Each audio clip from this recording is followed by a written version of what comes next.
Okay, I think I figured something out, and I want to share it.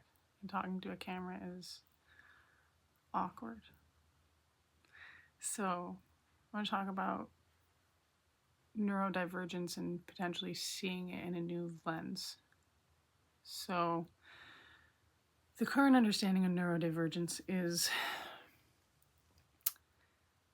divergent in mental or neurological function from what is considered typical or normal, frequently used with reference of autistic spectrum disorders.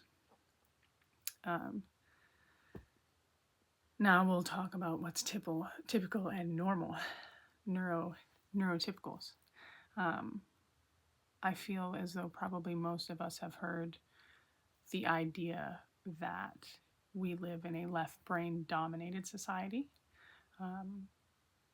The analytical, logical society negates emotion, right? So it's a dominantly right-handed society. We used to force people to be right-handed, right?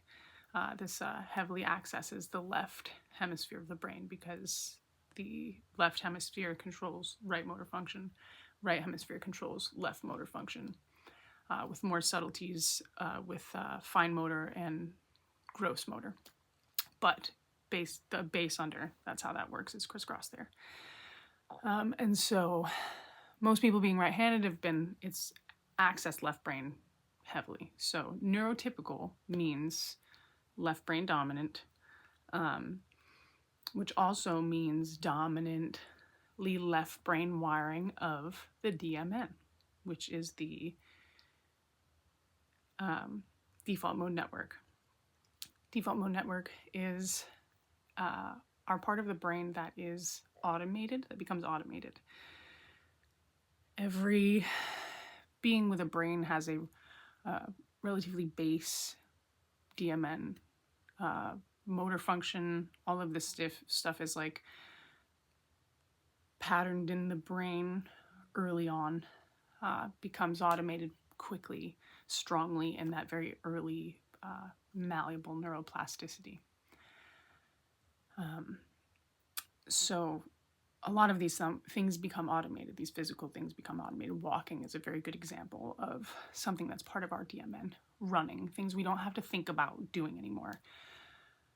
So as you see my hand movements, a lot of these gestures could even be associated with the DMN because I'm not thinking about them. They're happening, right? So they're associated with psychological function. So this means part of our DMN is emotional and psychological habits of being, ways of being. And so neurotypicals have a DMN that is more heavily wired through left brain function. And those that know more things about neuroscience know that the left brain can function without relying on access to the right brain heavily. But right brain has to use left brain for interaction, which is also a fun fact, but we're not going to go into that. So my observation is that neurodivergent folk, like myself, dyslexic, merely have a DMN that is more heavily wired through the right hemisphere of the brain. And this is being looked at as disordered issues with right brain, when really it's just DMN processing that's like in a different side of the brain that we're not used to seeing. So the patterns don't function in our left brain society in a way that we see as conducive to survival. And we have all this language around like, neurodivergent people are, fighting against the grain. They're like making change and stuff, right? Which is totally true. And